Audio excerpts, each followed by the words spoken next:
कि राम सेतु बनने से पहले और लंका से लौटने के बाद श्री राम ने यहाँ लंबा वक्त गुजारा था। धाम के अंदर का नजारा भी किसी दृश्यम से कम नहीं।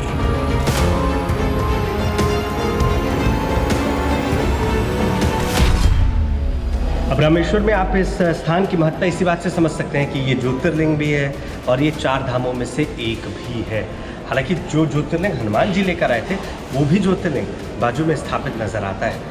तो काफ़ी कुछ है यहाँ पर जो त्रेता युग को आज के युग से जोड़ता है।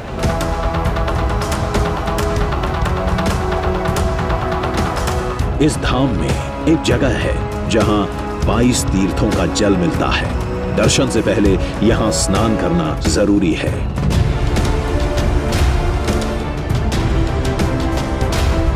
कहते हैं श्री राम ने बाण चलाकर 22 तीर्थों का पानी निकाला था। एक ही जगह होने के बावजूद सभी कुंडों के पानी का स्वाद एक दूसरे से अलग है।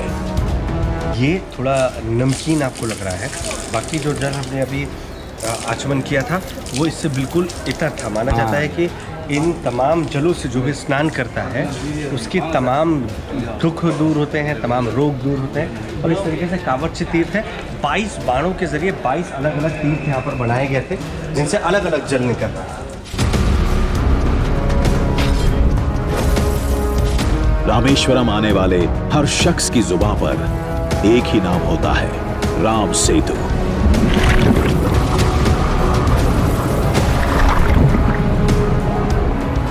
हर कोई यही जानना चाहता है वो सेतु कहां है, कैसे देखने को मिलेगा। हमें भी यही जानना था।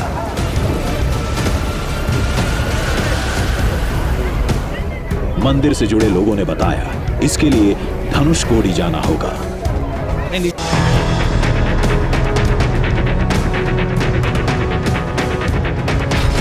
धनुषकोडी रामेश्वरम से 20 किलोमीटर दूर है। लोगों ने बताया वहां से आगे जाने पर आज भी राम सेतु के अवशेष देखने को मिलते हैं। सेतु से थोड़ी दूर 5 फीट गहराई में शिलाएं भी मिल जाएंगी। अब हमारी बेताबी बढ़ती जा रही थी।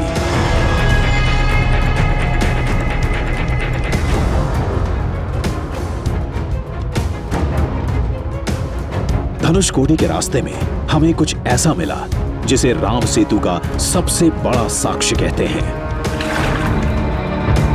पानी में तैरता ये पत्थर उसी अवशेष का हिस्सा बताया जाता है।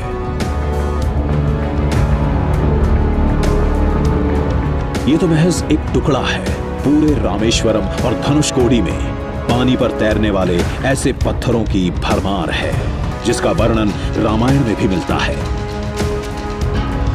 जिसके मुताबिक लंका का राजा बनने के बाद विभीषण ने नगर सुरक्षा के लिए सेतु तोड़ने की प्रार्थना की। तब श्री राम ने राम सेतु के एक हिस्से को अपने धनुष से तोड़ दिया था।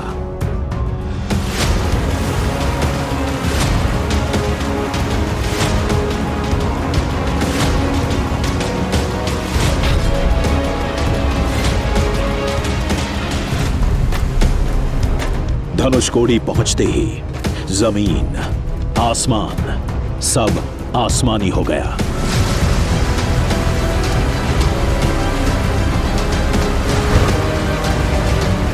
एक तरफ विशाल समुद्र की तेज लहरें थी। धर्मानुरागी सज्जनों, इस समय हम भगवान राम द्वारा बनाई गई राम सेतु पर आ चुके हैं और धनुषकोडी उस स्थान पर जहाँ विभीषण के कहने से भगवान राम ने धनुष के द्वारा राम सेतु को समुद्र में डुबाया था, उस स्थान पर हम खड़े हैं। आप सीधे देखिए ये लहरें और इसके बाद देखिए वो आप सफ़ेद सफ़ेद दिखाई दे रहा है राम सेतु के पत्थरों से टकरा करके, और लहरें जो हैं उठ रही हैं, लहरें टकरा रही हैं। आप दूर से यहाँ से देखिए यही राम सेतु है। यहीं पर हम लोग आज पहुँचे हुए हैं। आप सबको बहुत बहुत धन्यवाद। आप सबके नेक प्रयास से, आशीर्वाद से हम उस स्थान पर पहुँचे हैं जहाँ से भारत का अंतिम छोर शुरू होता है, दक्षिणी छोर शुरू होता है। और यहाँ पर भगवान राम ने सबसे नज़दीक लंका को उस समय जान करके और सेत बंधवाया था।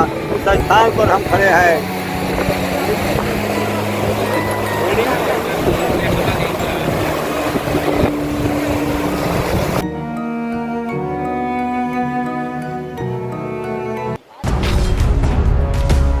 अभी मैं जिस जगह पर खड़ा हूँ, दरअसल ये चर्च हुआ करता था, लेकिन जो 60 के दशक में भयंकर चक्रवाती तूफान आया उसमें इसको काफ़ी क्षति पहुंची। और आप ये सोचिए कि जब सुनामी की वजह से पूरा इलाका कराह रहा था तो उसकी जद में आने वाली हर चीज़ लगभग यहाँ नेस्तनाबूद हो गई। जिस चक्रवात ने धनुषकोडी को बर्बाद किया, उसी ने राम सेतु को भी नुकसान पहुंचाया था। लेकिन कुछ टूटे हुए हिस्से आज भी यहां से आगे समुद्र में मौजूद हैं।